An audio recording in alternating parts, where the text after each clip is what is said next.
There's a whole lot that I don't recall specifically, but I know this. The vehicle was upside down and they were trying to get me out, and there was music playing in my head.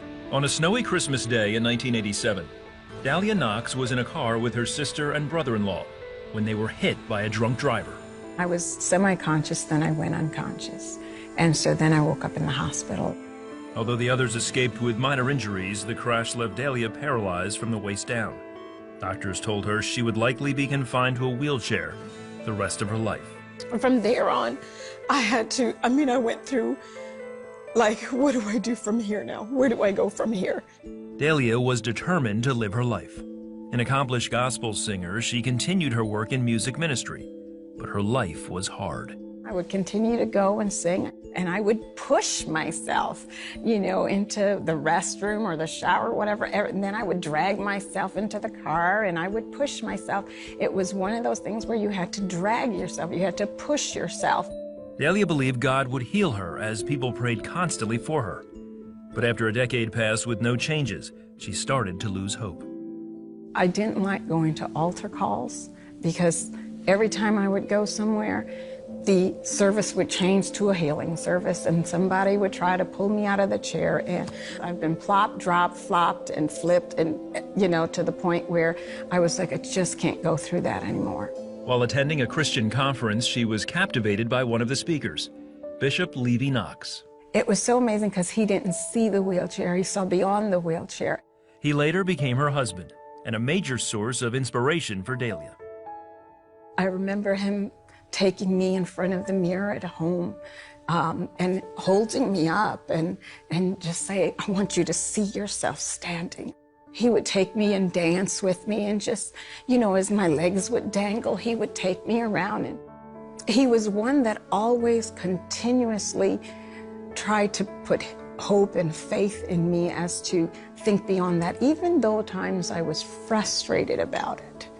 By 2010, Dahlia had been in a wheelchair for over 22 years. In August, she and her husband attended a conference hosted by evangelist Nathan Morris.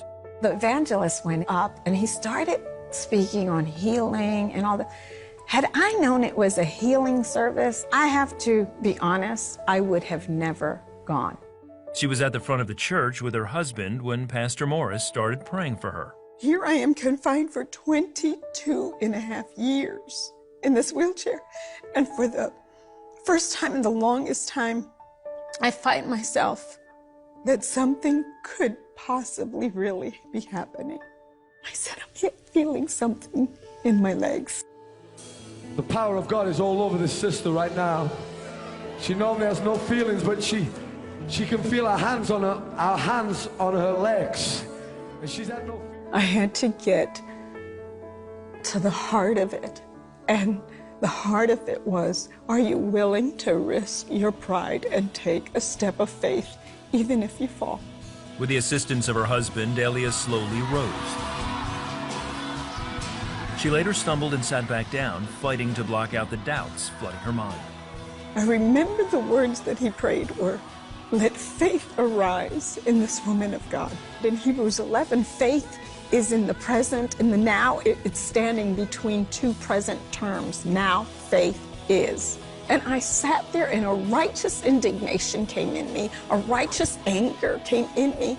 I just said to them, just worship, just worship, just worship, because I wanted to drown everything that was going out. I just worship, just worship, worship, worship.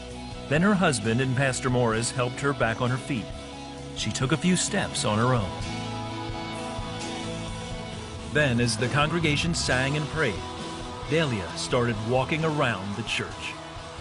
Paraplegics will tell you that you can move on your hips. And so I thought, was I moving on my hips? I just started moving my knees up and down, and I started bouncing on my knees. It was like the awakening. This is really happening. She began to take those steps and began to walk.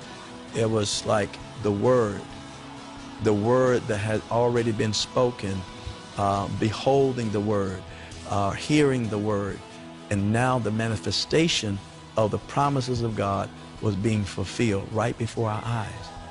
It was phenomenal. It was It was life-changing for us. Over the following weeks, she says God began to strengthen her legs. 3 weeks later, she walked in front of her own congregation for the first time. Today, Dalia leads worship at Living Word Christian Church in Mobile, where her husband is the pastor. She also dances with him every chance she gets. The miracle is the journey, is not the moment. It's the journey of recognizing who God is. If he would have never healed me, I would still be pushing through to get into his face.